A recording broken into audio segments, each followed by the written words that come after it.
ایک شکایت۔ السلام علیکم ناظرین، میں ہوں محمد خزام عاشق اور آپ دیکھ رہے ہیں اردو رائٹ پی کے چینل۔ تو چلتے ہیں ناظرین ویڈیو کی طرف، جس کا عنوان ہے شکایت۔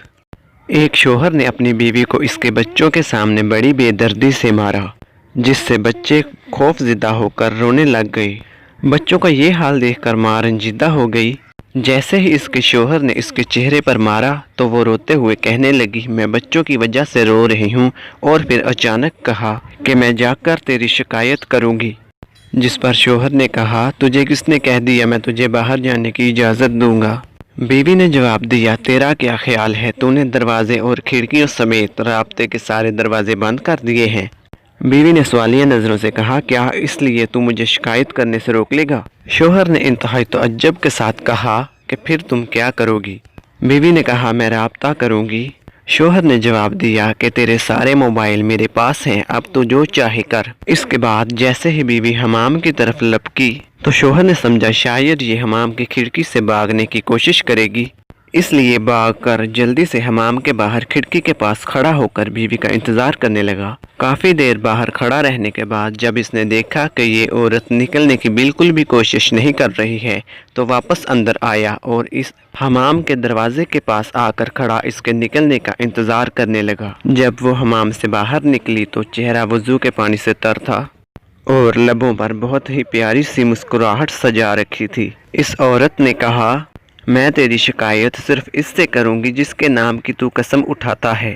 اس سے مجھے تیری بند کھڑکیاں، تیرے مقفل دروازے اور موبائلوں کی ضبط کی سمیت کوئی بھی چیز روک نہیں سکتی، اور اس کے دروازے کبھی بند نہیں ہوتے ہیں۔ شوہر نے اپنا رخ بدلا اور کرسی پر بیٹھ کر خاموشی کے ساتھ گہری سوچ میں ڈوب گیا۔ اندر جا کر بیوی نے نماز ادا کی اور خوب لمبا سجدہ کیا۔ شوہر بیٹھا یہ سب دیکھ رہا تھا۔ جب بیوی نماز سے فارغ ہو کر بارگاہ الہی میں دعا کے لیے ہاتھوں کو اٹھانے لگی تو شوہر اس کی طرف لپکا اور ہاتھوں کو پکڑ لیا اور کہا کہ سجدے میں میرے لیے کی گئی بد دعائیں کافی نہیں ہیں کیا؟ عورت نے پرسوز لہجے میں کہا کہ تیرا خیال ہے کہ میں اس سب کے بعد بھی جو تو نے میرے ساتھ کیا ہے اتنی جلدی اپنے ہاتھ نیچے کر لوں گی؟ شوہر نے بیوی سے کہا کہ باخدا یہ سب مجھ سے غصہ میں ہوا ہے، میں نے قصداً ایسا نہیں کیا۔ بیوی نے کہا، اس لیے میں تیرے لیے تھوڑی دعا پر اکتفا نہیں کر سکتی؟ بد دعائیں تو میں شیطان کے لیے کر رہی تھی جس نے تجھے غصہ دلایا۔ میں اتنی بے وقوف نہیں ہوں کہ اپنے شوہر اور شریک حیات کے لیے بد دعا کروں۔ بیوی کی یہ بات سن کر شوہر کی آنکھوں سے آنسو کی دھار لگ گئی اور اس نے بیوی کے ہاتھ کو بوسہ دیتے ہوئے کہا کہ میں آپ سے وعدہ کرتا ہوں آج کے بعد کبھی بھی آپ پر ایسا ظلم نہیں کروں گا۔ سٹوری نمبر ہے 2، شہد کی مٹھاس۔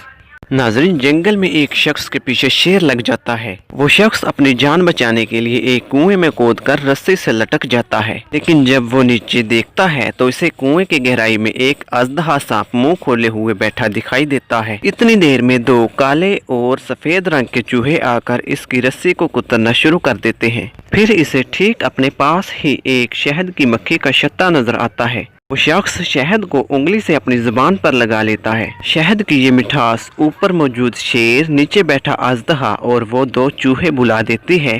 وہ بھول جاتا ہے کہ آخر اسے نیچے بھی گرنا ہے۔ امام غزالی رحمۃ اللہ علیہ فرماتے ہیں کہ اس میں شیر موت ہے جو ہر وقت ہمارے پیچھے ہے، اژدہا قبر ہے جس کے منہ میں ہمیں ہر حال میں جانا ہے، اور وہ 2 چوہے دن اور رات ہیں جو ہماری رسی یعنی زندگی کو آہستہ آہستہ کتر رہے ہیں، اور وہ شہد یہ دنیا ہے جسے اگر ہم تھوڑا سا بھی چکھ لیں تو یہ ہمیں موت، قبر اور آخرت سب بلا دے گی۔ ناظرین، اگر آپ کو ہماری یہ ویڈیو پسند آئی ہو تو اسے لائک کر دیجیے اور اپنے دوستوں کے ساتھ شیئر بھی کر لیجیے گا، اور ایسی مزید ویڈیوز دیکھنے کے لیے ہمارا چینل اردو رائٹ پی کے کو سبسکرائب کر لیجیے اور ساتھ میں دیے گئے گھنٹی کے آئیکن کو بھی دبا دیجیے تاکہ ہماری آنے والی ہر نئی ویڈیو آپ تک آسانی کے ساتھ پہنچ جائے۔ ویڈیو دیکھنے کا بہت شکریہ، تو ملتے ہیں ہماری اگلی ویڈیو میں۔ خدا حافظ، اپنا خیال رکھیے گا۔